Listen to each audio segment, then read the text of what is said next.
मतलब कि programme cancel. अभी आपको अपनी पड़ी भी है, यहाँ मेरा सर फटा जा रहा है। ईमान, कभी भी खुद को अकेला मत समझना। तुम्हारा भाई अभी जिंदा है, तो कभी भी अपने आप को कमजोर और अकेला मत पड़ने देना। अगर आज ईमान की जगह माहा ने देखा होता ना तो उल्टा लेने के देने पड़ जाते।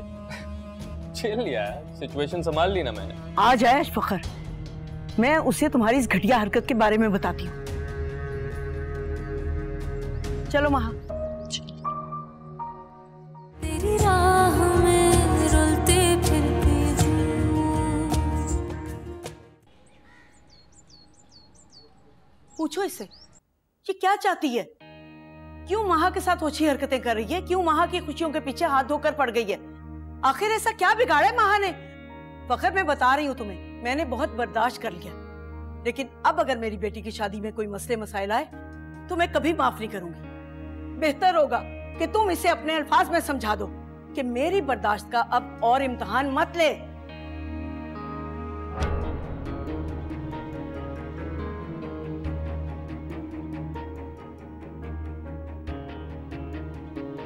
फखर मेरी बात सुने, फखर मेरी बात तो सुने, मैं झूठ नहीं कह रही हूँ। अहमद बेवकूफ बना रहा है महा को, मैंने अपनी आंखों से देखा है उसे किसी और लड़की के साथ। अब जानते हैं मैं महा का ही बुरा नहीं चाह सकती, वो आपकी बहन नहीं है सिर्फ, उससे पहले मेरी दोस्त भी है वो। तो ये तुम दोस्ती निभा रही थी? मुझे बताओ कि तुम दोस्ती निभा रही थी? महा के लिए तुम्हारे जज्बात तो शायद मुझे कभी पता भी ना चलते अगर मैं अपने कानों से तुम्हारी बात ना सुनता तो। उस दिन तुम दानियाल को समझा रही थी, लेकिन पस्से पर्दा तुम मेरी बहन को बददुआ दे रही थी, और देख लो उसका खमियाजा तुम्हारे साथ साथ मुझे भुगतना पड़ा। हमारा बच्चा चला गया, लेकिन तुम अपनी हरकतों से बाज नहीं आई। यही सच है। महा ने तुम्हारे भाई से शादी के लिए इनकार क्या किया? तुम उस बात का कीना अपने दिल में लेके बैठ गई हो। पहले भी महा के रिश्ते में तुमने इशू क्रिएट किए और अब भी मुसलसल यही कर रही हो। ऐसा नहीं है फखर, मैं मर के भी ऐसा नहीं सोच सकती। मैं तो बस। ईमान, बंद करो ये रोना धोना। तुम्हारे नासों का मुझ पे कोई असर नहीं। मैं तुम्हें वार्न कर रहा हूं, अहमद और महा से दूर हो। अगर तुम्हारी वजह से अहमद और महा का रिश्ता टूटा ना, तो हमारा रिश्ता भी नहीं बचेगा।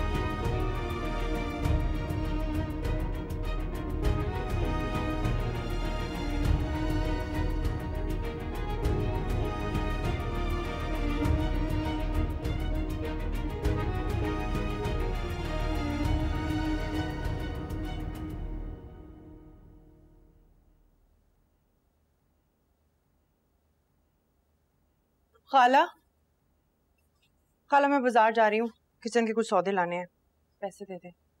अच्छा तुम रुको, मैं पैसे लेकर आती। अरे वाह भाई वाह, बड़ी जबरदस्त पालक लग रही है। तुझे क्या हुआ है? कुछ मंगाना है तो बता दे। ये लो, ये लो। मुझे कुछ चाहिए होगा तो दानियाल से बोल दूंगी। चलो ठीक है। अच्छा खाला, मैं चलती हूँ। अच्छा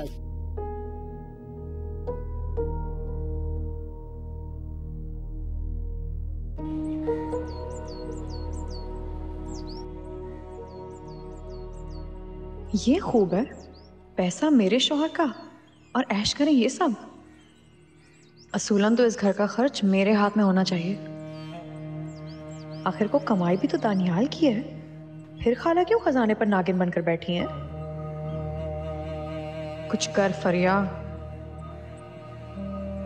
वरना तो ये इसी तरह दोनों हाथों से तेरे शौहर का माल लुटाएंगे और तू बस मुंह देखती रहेगी।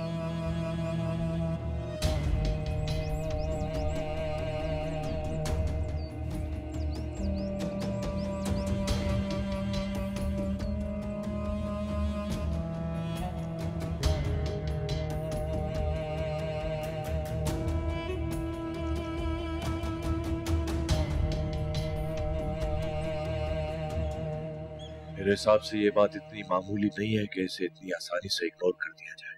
मैं भी तो यही कह रही हूँ कि बात अब हद से बढ़ चुकी है। अगर ईमान अपनी हरकतों से बाज ना आई तो मुझे पूरा यकीन है कि हम इस रिश्ते से भी हाथ धो बैठेंगे। नजमा, कैसी बातें कर रही हो तुम? ईमान क्यों झूठ बोलेगी? ये बहुत बड़ी बात है। मैं भी आपकी तरह सच मान लेती अगर अहमद की कॉल ना आती। वो तो अपने दोस्त के साथ हॉस्पिटल में था, महा ने खुद बात की है। और ये पहली बार नहीं हुआ, ईमान ऐसी ओछी हरकतें कई बार कर चुकी है और मुझे पूरी उम्मीद है कि आइंदा भी वो बाज नहीं आएगी। बेटा, इस बात का तो सिर्फ एक ही हल है, जितनी जल्दी हो सके हमें महा और अहमद की शादी कर देनी चाहिए।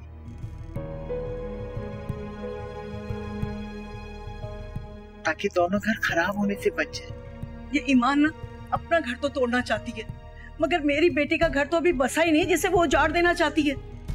मैं फखर से बात करता हूँ, उससे पूछता हूँ कि असल मामला क्या है। मैंने उससे बात कर ली है, बल्कि मैंने तो उससे दो टोक कह दिया कि अपनी बीवी को रोक ले वरना अंजाम ठीक नहीं होगा। Najma please relax. मुझे बेटा और बेटी दोनों की खुशियां बहुत अजीज हैं। फखर की लाइफ में वैसे ही बहुत सी प्रॉब्लम्स हैं, उसको मजीद परेशान मत करो।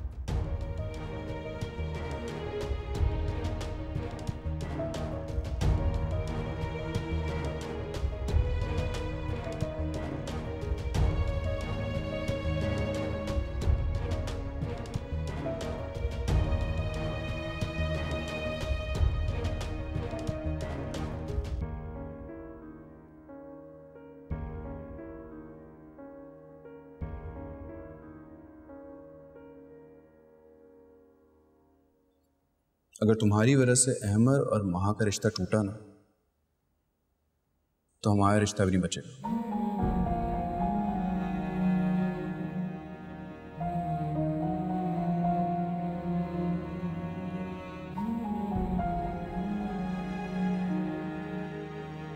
अहमद एक बार फिर जीत गया। एक बार फिर उसने सबकी नजरों में मुझे झूठा साबित कर दिया। मेरे पास अपने सच को साबित करने के लिए कोई सबूत नहीं। मैं उन्हें कैसे समझूं कि वो सिर्फ मुझसे बदला लेने के लिए महा को हथियार बना रहा है।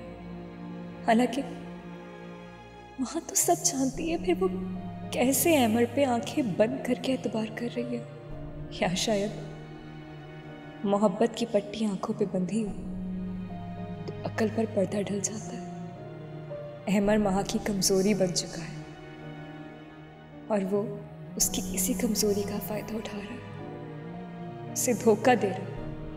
मगर अफसोस, वो जिस आग में जलना चाहती है मैं उसे उससे नहीं बचा पाऊंगी, क्योंकि अभी तो मुझे उसमें अपना घर जलता हुआ नजर आ रहा है।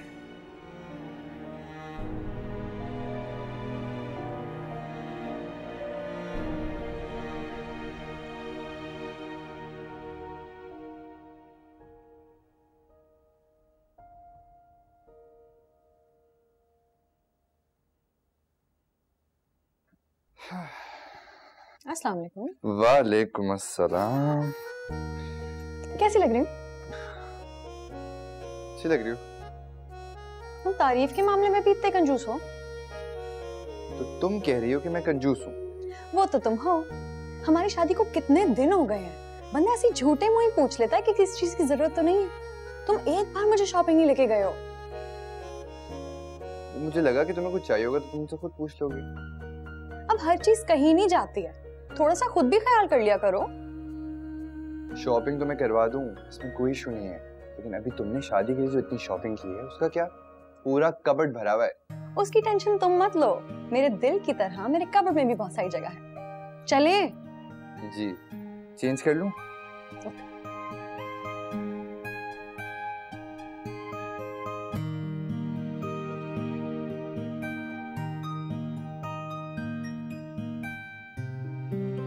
Hello? Yeah, I'll just be there in 10 minutes. Okay, bye.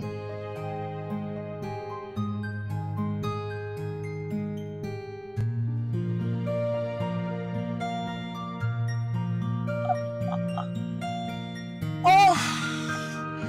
इस टायर को भी अभी पंचर होना था। God. Oh no. Oh God.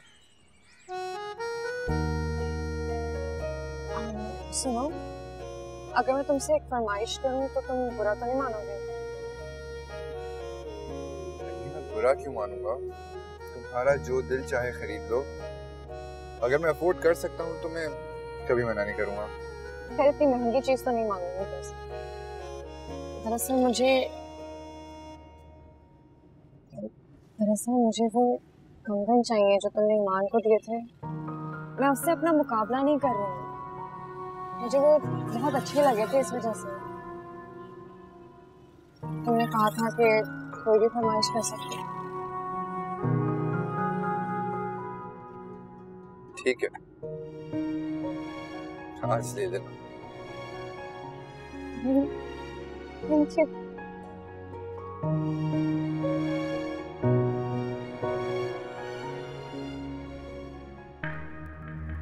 मामा,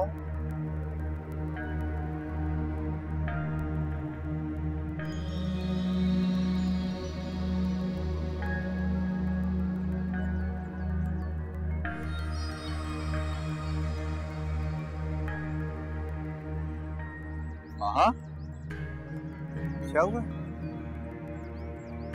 कुछ नहीं, मेरा टायर पंचर हो गया। मैं हेल्प करता हूँ, डिक्की खोलो। नहीं, मेरा ड्राइवर अभी आ रहा है, मैंने उसको कॉल कर लिया है। I just don't need your help. पागल ना बनो, डिक्की खोलो।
टायर चेंज हो गया, जाओ।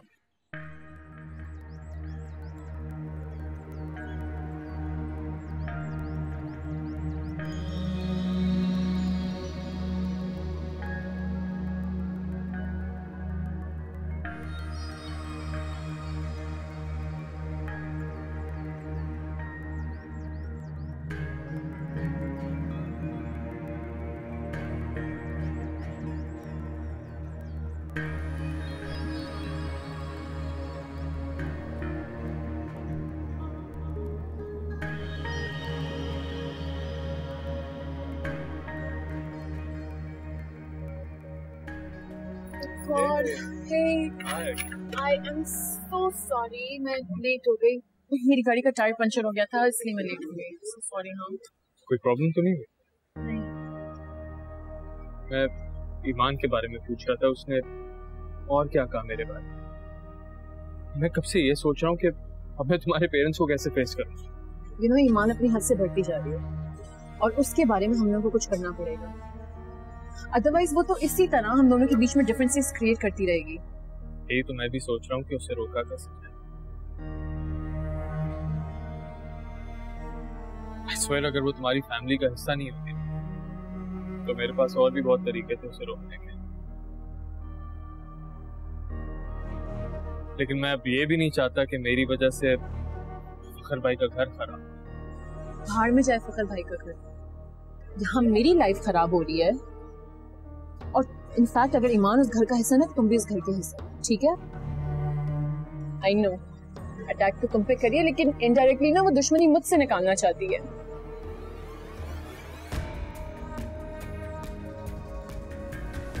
सुनो, इधर आओ, जस्ट रिलैक्स, सब ठीक हो जाएगा। हम मिलके कुछ करेंगे, डोंट वरी। एक्सक्यूज मी, ये पियो जब तक, पियो पियो पियो पियो पियो, कम ऑन।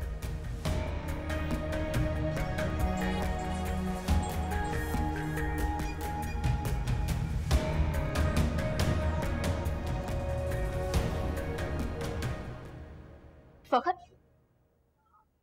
आ गए आप? आज तो बहुत देर कर दी, सब खाने पे वेट कर रहे हैं। भूख नहीं है मुझे।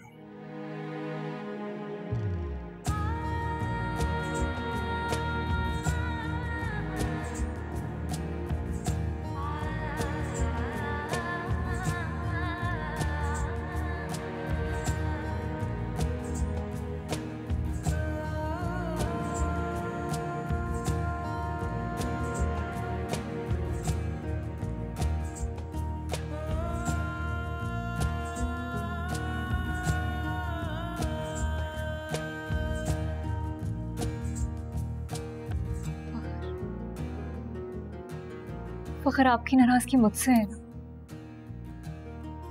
तो खाने पे क्यों गुस्सा निकाल रहे? सब इंतजार कर रहे हैं आपका, कितना बुरा लग रहा है। उन्हें बुरा लग रहा है, इसी वजह से उनके सामने नहीं जा रहा मैं। मुझे समझ नहीं आ रहा उनका सामना कैसे करूंगा मैं। शादी का फैसला मेरा था। मैं ईमान, जाओ यहाँ से। मैं नहीं चाह रहा कि गुस्से में कोई ऐसी बात बोल दूं कि बाद में रिग्रेट हो। जाओ।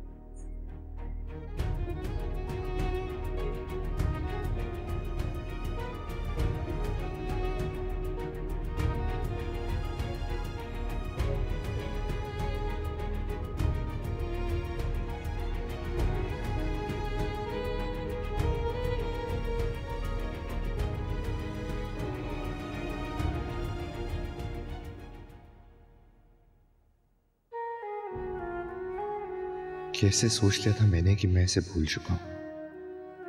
मोहब्बत को दिल से निकालना कब हमारे इख्तियार में होता है। मेरा दिल भी इसे देखते ही बेइख्तियार हो जाता है। खुद से किए वादे, उसे भूलने के इरादे एक पल में रेत की दीवार बनकर ढह जाते हैं।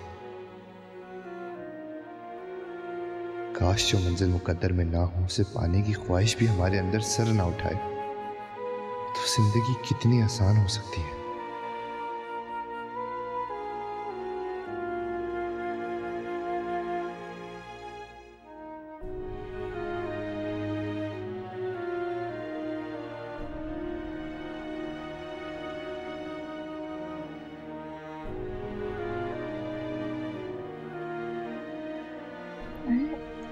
तुम सोए नहीं अभी तक? नींद नहीं आ रही आज।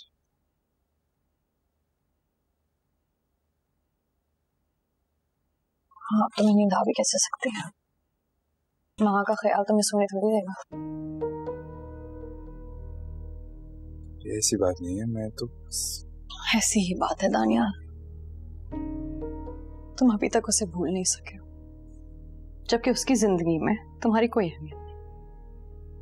एक बेइज्जती की उसने तुम्हारी, अब फिर भी तुम उसकी मदद करने पहुंच गए।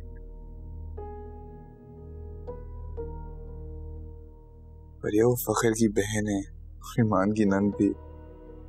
इस सब के बावजूद भी अगर मेरा उससे कोई रिश्ता नहीं होता तो मैं उससे इंसानियत के तहत मदद करता। मेरी जिंदगी की सच्चाई और हकीकत सिर्फ तुम हो। किसी से इनसिक्योर होने की जरूरत नहीं है। प्लीज सुकून से सो जाओ।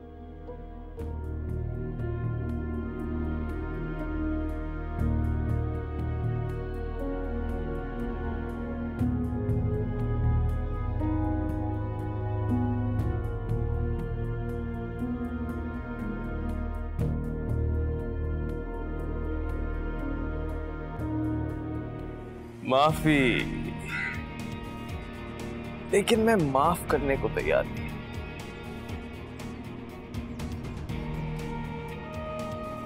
जो इंसल्ट तुमने मेरी सबके सामने की थी, उसकी माफी ऐसे अकेले में नहीं दूंगा। मॉम,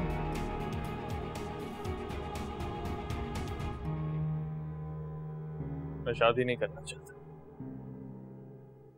तेरी राह में रुलते फिरती हूँ। बेटा, तुमने तो यहाँ बिल्कुल आना ही छोड़ दिया। अभी भी मैंने खुद फोन करके तुम्हें बुलाया। सच पूछे तो आंटी, अगर आप मुझे फोन करके आने का नहीं कहती तो शायद मैं भी नहीं आता।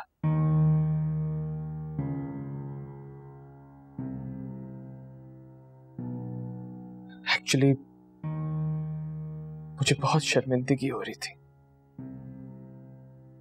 समझ नहीं आ रहा था आप लोगों को फेस कैसे करूं। नहीं बेटा, शर्मिंदगी तो हमें हो रही है, लेकिन क्या करें, कुछ बातें ऐसी होती हैं जो इंसान के बस में नहीं होती। मैं एक बार फिर तुमसे माजरत चाहती हूँ। नहीं आंटी, प्लीज आप इस तरह बार बार माजरत करके मुझे और एम्बैरेस कर रही हैं। मुझे तो बस इस चीज का दुख है कि ईमान के दिल में मेरे लिए इतनी ग्रज है।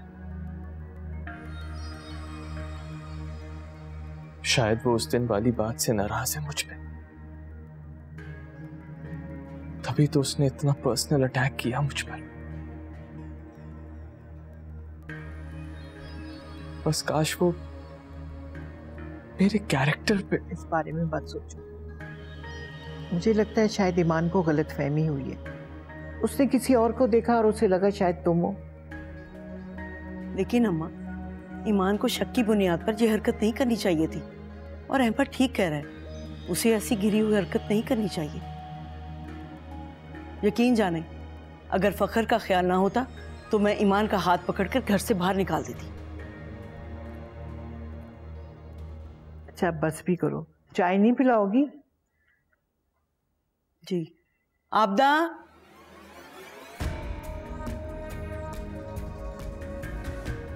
वो वक्त भी बहुत जल्द आएगा आंटी। जब तक ईमान इस घर से निकल नहीं जाती, मेरा मकसद पूरा नहीं होगा।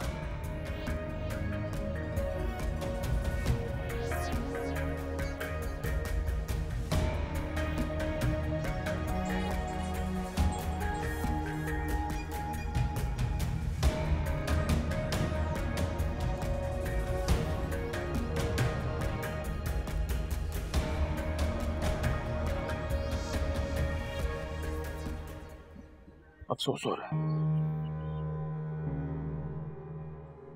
होना भी चाहिए। तुम्हारी दाल जो नहीं गली। क्यों धोखा दे रहे हो तुम वहां को?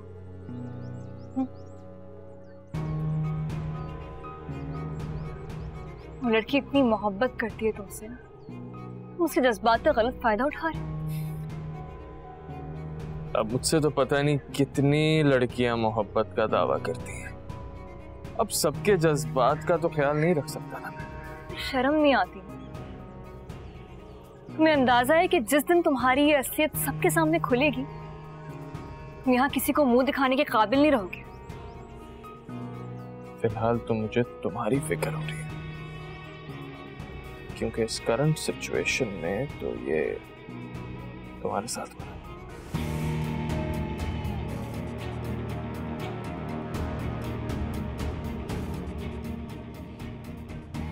से बदला लेना चाहते हो? देखो अमर, जो कुछ भी हुआ वे बहुत गैर इरादी था।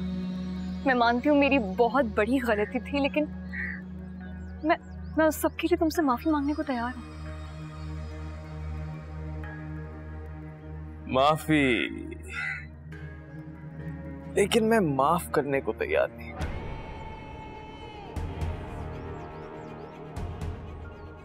जो इंसल्ट तुमने मेरी सबके सामने की थी, उसकी माफी ऐसे अकेले में नहीं दूंगा।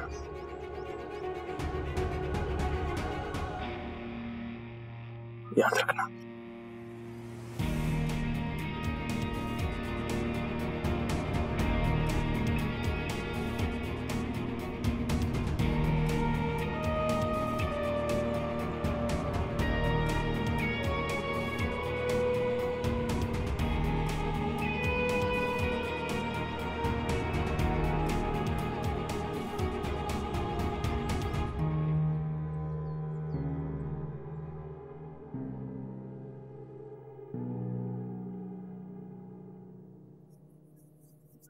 सुनो, तुम्हें तनख्वाह मिल गई?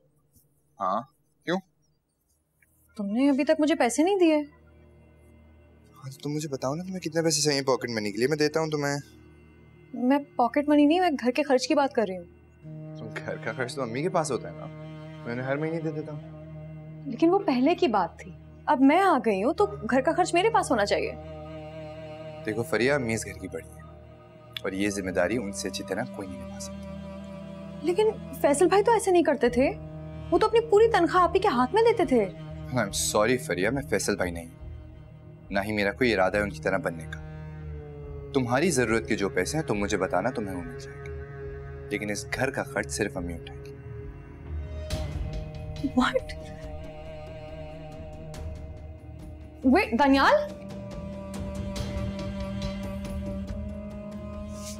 भाड़ में गई मेरी जरूरत है और भाड़ में गए पैसे।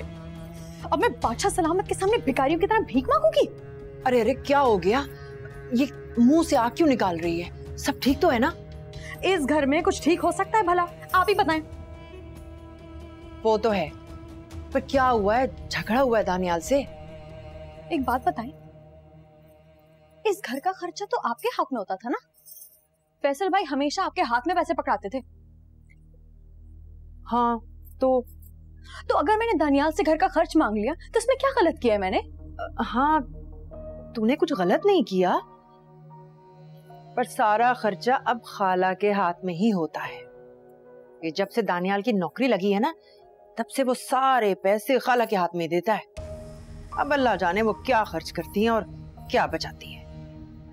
तो कमाए मेरा शौहर और जमा खर्च के खाला। वाह, जबरदस्त। वो कहता है कि वो बड़ी हैं, तो ये जिम्मेदारी उनके पास रहने दो। देखो फरिया, मैंने तुझे पहले ही बताया था, दानियाल का सारा कंट्रोल अब खाला के हाथ में है। लेकिन तू भी डटी रहना। अरे बीवी है तू उसकी, कितनी बार नहीं सुनेगा? आखिर तो वो तेरी बात ही सुनेगा, समझी ना?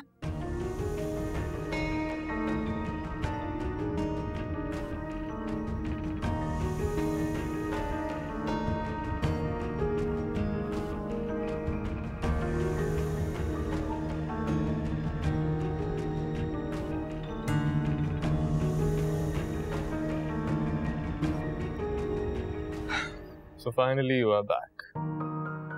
हाँ, आना तो था, जबकि भाईजान अभी भी बहुत जिद कर रहे थे कि मत जाओ, मगर यहाँ मुझे कुछ मामलात निपटाने थे। अगर मामू इतना ही फोर्स कर रहे थे तो कुछ दिन और रुक जाते। यहाँ सब कुछ अंडर कंट्रोल तो था।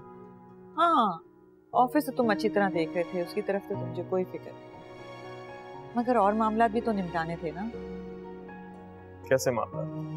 नजमा की कॉल आई थी, उसकी बातों से मुझे अंदाजा हो रहा था कि वो शायद शादी के बारे में बात करना चाहती, और वैसे भी तुम लोगों की एंगेजमेंट को काफी अरसा हो गया, हमें अब शादी की डेट फाइनल कर लेनी चाहिए। क्या ख्याल है, 1-2 दिन में चलते हैं उनकी तरफ तारीख फाइनल करने के लिए? मैं फ्रेश होके आती हूँ। मॉम,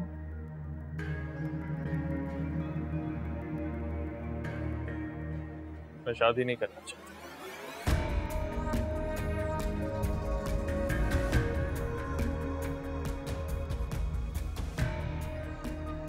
मर, ये तुम क्या कह रहे हो? तुम शादी नहीं करना चाहते?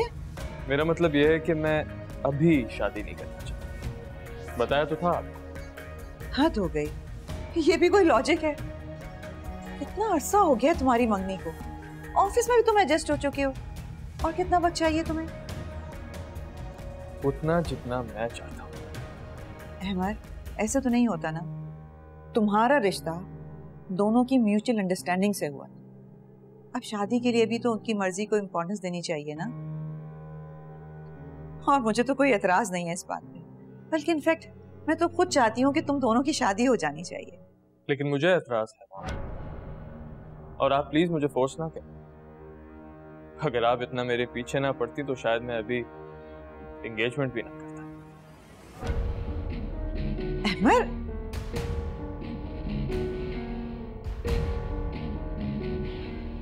अजीब लड़का है, क्या चाहता है आखिर ये?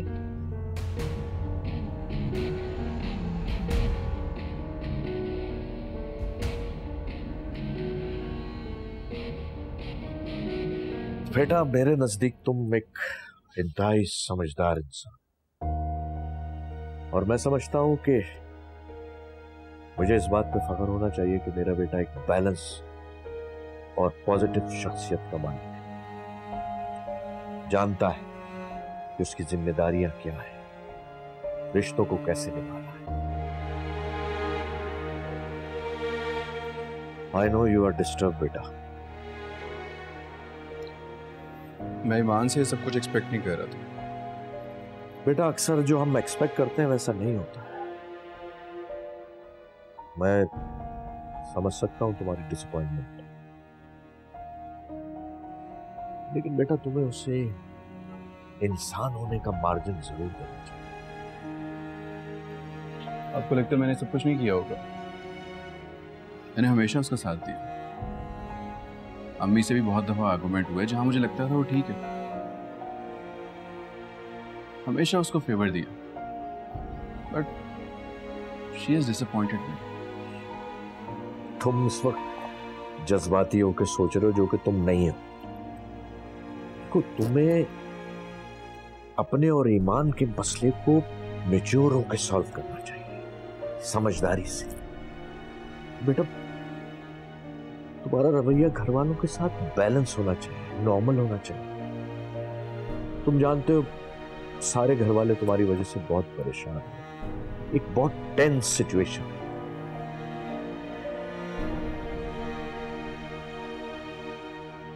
तुमसे एक और बात करना चाह रहा था बेटा मैं।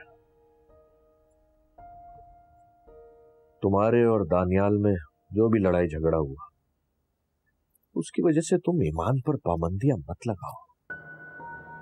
उसे उसकी मां से मिलने दो, ये उसका हक है। और क्या पता उसके रवैये में ये तब्दीली इन्हीं पाबंदियों की वजह से हो।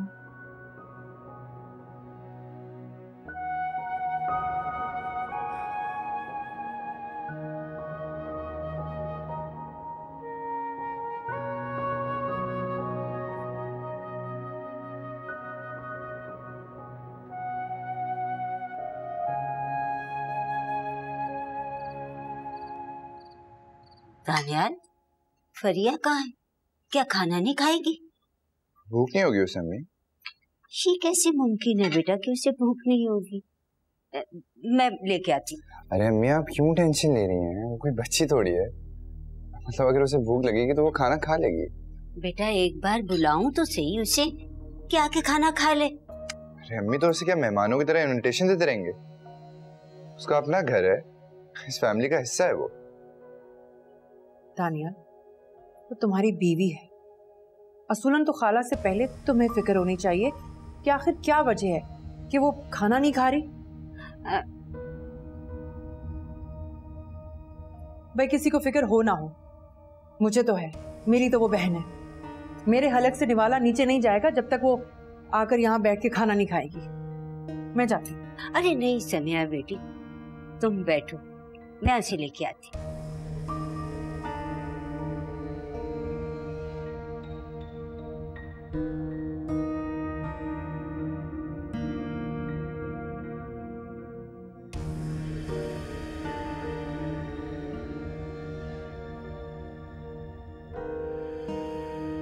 फरिया बेटी, तुम यहाँ बैठी हो और खाने पे सब लोग तुम्हारा इंतजार कर रहे हैं। तबीयत तो ठीक है ना? मेरी तबीयत को क्या होना? हाँ, मेरी जिंदगी जरूर खराब हो रही है यहाँ, बल्कि मेरी किस्मत ही खराब। ये क्या कह रही हो तुम? आखिर पता तो चले, इतनी मायूसी की बातें क्यों कर रही हो? दानियाल ने तो नहीं कुछ कहा तुम्हें? दानियाल ने क्या कहना? वो कुछ कहे ना कहे, मैं तो जानती हूँ कि उसकी नजरों में मेरी कोई अहमियत नहीं। ऐसा कैसे हो सकता है? उसे तुम्हें अहमियत देनी होगी, ये हक है तुम्हारा। अब हक की बात करती हैं। दानियाल की नजरों में मेरी कोई अहमियत नहीं। वो तो मुझे किसी काबिल नहीं समझता, ना अपनी ना इस घर की जिम्मेदारी देना चाहता है मुझे। मैं तो सिर्फ आपका बोझ हल्का करना चाह रही थी। सारे काम आप अकेले ही करती हैं, मुझे लगा मैं आपकी थोड़ी सी मदद कर दूं। बस इसीलिए मैंने उससे कह दिया कि घर का खर्च मुझे दे दिया करे। खाला कब तक ये हिसाब किताब और ये सौदे लाने में अपना सर खपाएंगे, लेकिन उसको मेरी बात पर यकीन नहीं। इसलिए उसने साफ साफ मना कर दिया कि घर का खर्चा मैं तुम्हें नहीं दूंगा। लो, बस ये बात थी। मैं समझ रही थी पता नहीं क्या बात है। चलो, सबसे पहले खाना खाओ और फिक्र ना करो।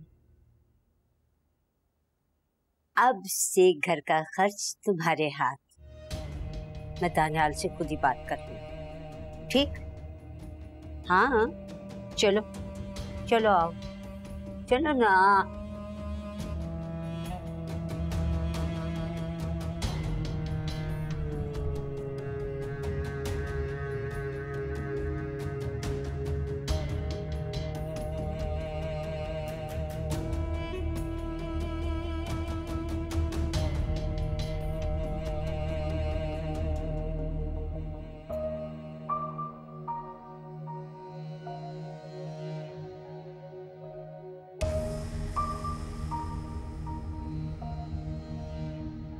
आओ फरिया, बैठो, खाना खाओ।